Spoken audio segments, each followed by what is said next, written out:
And with that, I take all of North America and win the game. No you don't. I have troops in the heart of Africa. Storms, you're right. And I have 30 chasm fiends in Russia. What the Sule! Wind and Truth is over, but the story isn't. We are now halfway through the Stormlight Archive, and Book 6 won't be here until I have kids. But we do already know a bit about what things may look like in Part 2. With the contract between Dalinar and Odium now settled, the nations of Roshar have been left in pieces. Or underwater, and mostly in perpetual darkness. Today, we want to go through every mapped territory of Roshar and see where their allegiances lie. Spoiler warning for the entirety of the Stormlight Archive, as well as minor spoilers for Mistborn Era 2. So if you're behind, then why are you watching this video? Read the books, Harrison. Quick sidebar before we dive into it. I have a question for you all. I have found myself calling the conflicts during the final 10 days the War for Roshar, since there isn't an official name for it yet. I considered calling it the Adolin War plus a lot of extra fluff, but that seemed a little long. We know that the whole conflict is the True Desolation, but I definitely think there's a specific weight to the conflict following the contract between Dalinar and Odium. Like I said, I like the War for Roshar, but we're curious if the rest of you have any ideas, or if there is in fact an official name that I'm just unaware of. Anyways, back to the actual topic for today. We'll use this map of Roshar and color code each territory based on their allegiance. Blue represents the territories belonging to the Coalition of Monarchs, gold represents the territories belonging to Retribution's followers. Finally, green represents the territories that are independent. I think by the end, we can get a little glimpse into what Book 6 and beyond may hold for us. We'll start with the lands conquered by Odium. Now ruled by Retribution's followers, these lands are the most vast and the most mysterious to us. Before the War for Roshar and Wind and Truth, the Fused and Regals were able to make some notable ground on Roshar in a few key places. Let's get the obvious ones out of the way. When Taravangian was king of Yakaved, he gave the nation's allegiance to Odium in a surprising betrayal of the Urithiru coalition. Since Yakaved has dominion over Bavland, we can confidently give him that land as well. Then there's Kharbranth, the land that was held by Taravangian, then it was held by Savra Haladem, his daughter, but Razodium promised the land to Taravangian, and then Taravangian became Teravodium, and then he annihilated it with a 100-foot wave, so... Since the people of Kharbranth are now in the spiritual realm in a fake Kharbranth made by Taravangian, we're just gonna mark them gold. We will mark Alethkar gold as it finally fell to Odium in Oathbringer, exiling the remaining Alethi. One of the earliest conquests the Regals made were the Horn-Eater Peaks, located in Yakaved. In chapter 37 of Oathbringer, after being reunited with his family, Rock learns that there's something foul going in the peaks. While in Shadesmark, Kaladin and the rest learn that the Voidspren have started a blockade around Cultivation's perpendicularity. It isn't until chapter 107 when we learn from the members of the diagram that Odium had sent the unmade Moloch, bringer of the death rattles, to the peaks. In Interlude 3 of Wind and Truth, Odium tasks El with taking the Shattered Plains at any cost, and El hints that the Regals have control over the perpendicularity that's there. They also hint at using Cultivation's perpendicularity to power Diagonarthus's Elsgate Surge. We won't know for certain if Retribution controls the seat of power in the peaks until after Horn-Eater releases in the next few years, but for now, it looks like the peaks are under Regal control, so gold it goes. As the Coalition of Monarchs are evaluating the state of the war against the Regals in chapter 27 of Oathbringer, a big point of their conversation rests on Iri. Dalinar discovers that Iri has sworn allegiance to Odium's forces, and they will have no issue seizing Rira and Babatharnum, something that Iri has desired to do for years. So gold they go. Also in this discussion, we learn of Marat going dark, and Dalinar believes that the Regals have taken it to stage a campaign against Azir. He was correct. He also mentions areas like Triax going dark, which likely includes Greater Hexy and Tufalia, more gold. Later in the book, in chapter 122, Dalinar and Shallan work together to shade in the map of Roshar, coloring in Marat, Iri, Babatharnum, and Rira, as well as the lesser kingdoms of the Pure Lake. We're going to make an educated guess that those lesser kingdoms were Marabethia, Yule, and Tu Bela, as these are the ancient kingdoms surrounding the Pure Lake. He has Shallan mark the countries a burning gold to signify Odium has control over them,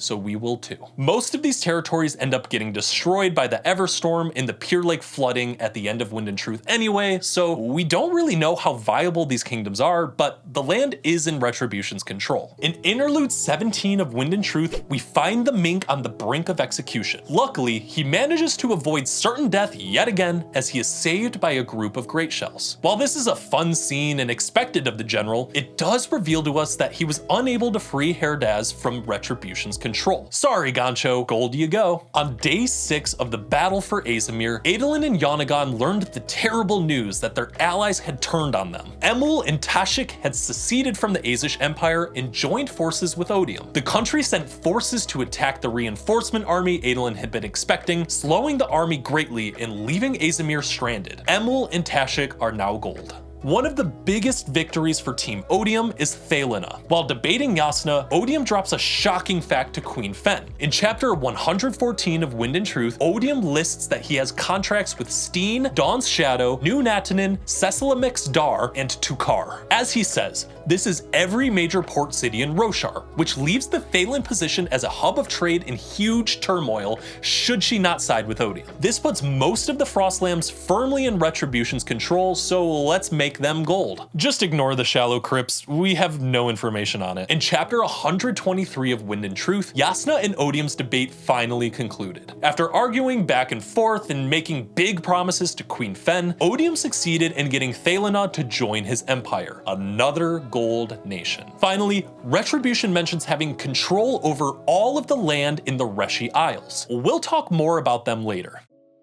Next up, we have what is left of the Coalition. And it's not much. Urithiru was obviously left to the Radiance. It would have been unlikely that Odium could take it due to the weakening effect that Tower Light has on the Fused and Regals, so he didn't even try in the final 10 days. Interestingly enough, Renarin is now the acting leader of the denizens of Urithiru. Since Navani is in a coma, Adolin renounced his claim to his father's succession, Kaladin is busy giving second chances, and Gavinor is completely unhinged. Don't worry, we'll talk about Queen Yasna in a minute. Renarin and Merlane will likely handle these responsibilities together, and who knows, maybe there's another Colin wedding in our future. Still having Urithiru and access to Tower Light is a huge boon for the remaining Radiants, but they still have a lot to clean up. Luckily, they do have allies. Oh yeah, let's mark them blue. Adolin, being the goodest boy that he is, ended up with a complete success in Azimir. Kinda. What is that? With over 30 full sets of plate and blade given willingly by the unbonded dead-eyed Spren, Adolin has managed to create one of the most devastating armies the Cosmere has ever seen. Since they retook the Azish throne just before the contest, Yonaghan will still be allowed to rule over what's left of his empire. This includes Azimir and potentially Desh, Yezir, Ulm, and Leofor. Though the final chapter states that Azir alone remains free of Retribution's shroud, so many of these may have been conquered. Since they weren't confirmed to be conquered by Retribution, we're going to assume that they are still part of the Azish Empire. As the Azish throne is the seat of power for the Empire, we're gonna be generous and color them blue. The Shattered Plains are an interesting story. With an army of chasm fiends and a little bit of deception, Venli and the listeners were able to sneakily take control of Narak. Yasna is the queen of the Alethi and had sovereignty over the Shattered Plains, but thanks to the sneaky treaty that she signed, the listeners were given sovereignty over the Shattered Plains and were recognized as the rightful owners of the land. This was a huge moment as the humans and listeners finally made peace after 7 years of non-stop war. This, however, did not come without sacrifice. With the listeners taking the Shattered Plains, Yasna has given up the final remnants of Alethi territory, since the war camps would now belong to the listeners. From what we're told of the treaty, the humans will pay Oathgate taxes and rent land for farms and lumberyards. Will the listeners allow the Alethi refugees to stay in their lands long term? I could see the listeners giving the war camp lands back to the humans after everything settles down, but hey, who knows? One final note. Retribution gave the listeners knowledge of how to harvest his new Warlight, and he seems to be amiable in spite of their deception. Could this be because they control the land that his perpendicularity rests on? I find it hard to believe that the Shard of Retribution would let this deception go unpunished. We're gonna have to keep a close eye on the listeners going forward, since they highly value freedom, which makes their allegiances completely unpredictable. We're going to color them green since they are an independent different nation. Shinovar has a somewhat similar story. Szeth had sworn himself to Dalinar, and then we believe he technically conquered Shinovar by taking over the Bondsmith Temple from Ishar, with the help of Kaladin, Syl, and the Wind. I'm not sure if Szeth will be crowned king or anything like that, but by the rules of the contract and hints we get from Masha's book, Knights of Wind and Truth, we know that the Shin will be working somewhat closely with Urithiru. Since Shinovar was not technically part of the coalition, we're gonna mark them green. Now for the more